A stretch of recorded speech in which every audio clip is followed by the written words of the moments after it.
ပညာရှိသောသားသည်အဘ၏သွန်သင်ခြင်းကိုနားထောင်တတ်၏မထီမဲ့မြင်ပြုသောသားမူကားအပြစ်တင်ခြင်းကိုနားမထောင်တတ်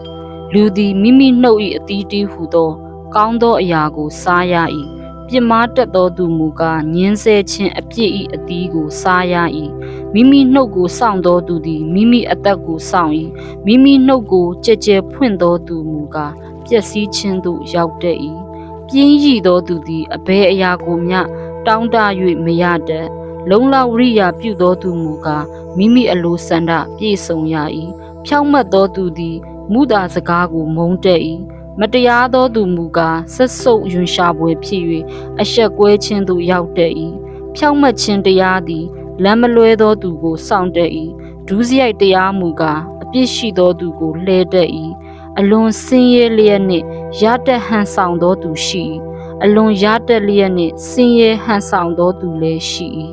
စီးစိမ်သည်ရတတ်သောသူ၏အသက်ကိုရွေးဖို့ဖြစ်၏ဆင်းရဲသောသူမူကားအပြစ်တင်သောစကားကိုမကြားဘဲနေ၏ဖြောင့်မတ်သောသူ၏အလင်းသည်ရှင်လန်း၏မတရားသောသူ၏မိခွက်မူကားတည်ရလိမ့်မည်မာနကြောင့်သာရန်တွေ့ခြင်းဖြစ်၏တတိပေးသောစကားကိုနားခံသောသူမူကားပညာရှိ၏လျက်ပေါ်ခြင်းအဖြစ်ဥစ္စာသည်ရောတတ်၏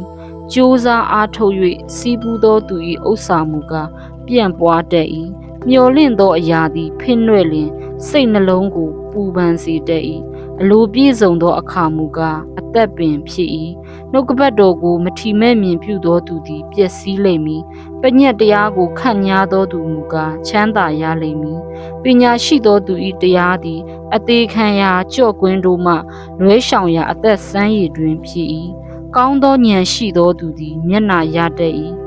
ပြစ်မှားသောသူတို့လမ်းမူကားခတ်သောလမ်းဖြစ်၏တမာတိရှိသောသူအပေါင်းတို့သည်ပညာအတက်နှင့်ပြုမှုတတ်ကြ၏မိုက်သောသူမူကားမိမိမိုက်သောအပြစ်ကိုထင်ရှားစေတတ်၏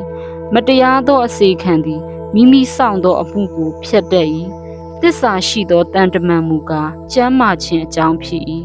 တွင်တင်ခြင်းကိုညှင်းပယ်သောသူသည်ဆင်းရဲခြင်းနှင့်ရှက်ကြောက်ခြင်းသို့ရောက်လိမ့်မည်ဆုံးမသောစကားကိုနားထောင်သောသူမူကားဂုဏ်အတရေကိုရလိမ့်မည်အလိုဆန္ဒပြည့်စုံခြင်းအရာသည်ချိုးမြိတ်၏ဒုစရိုက်ကိုရှောင်သောအရာမူကားမိုက်သောသူတို့ဆက်ဆုပ်သောအရာဖြစ်၏ပညာရှိတို့နှင့်ပေါင်းဖော်သောသူသည်ပညာရှိတတ်၏လူမိုက်တို့နှင့်ပေါင်းဖော်သောသူမူကားပျက်စီးတတ်၏အပြစ်ရှိသောသူတို့ကိုဘေးလိုက်တတ်၏ဖြောင့်မတ်သောသူတို့မူကားကောင်းသောအကျိုးကိုခံရလိမ့်မည်သူတော်ကောင်းသည်တားမြေးတို့အဖို့အမွေဥစ္စာကိုခြံထားတတ်၏အပြစ်ရှိသောသူ၏စည်းစိမ်မူကားဖြောင့်မတ်သောသူတို့အဖို့တူထားလျက်ရှိ၏စင်ရသားလဲလုတ်ခြင်းအဖြစ်စားစရာပွားများ၏တို့ရာတွင်မတရားသောအမှုကြောင့်ပျက်စီးခြင်းသို့ရောက်တတ်၏ကြိမ်လုံးကိုမတုံးသောသူသည်မိမိသားကိုမုန်းရာသို့ရောက်၏သားကိုချစ်သောသူမူကားငယ်သောအရွယ်မှစ၍ဆုံးမတတ်၏ဖြောင့်မတ်သောသူသည်ဝါစွာစားရသောအခွင့်ရှိ၏မတရားသောသူမူကားမွတ်သိပ်ခြင်းကိုခံရလိမ့်မည်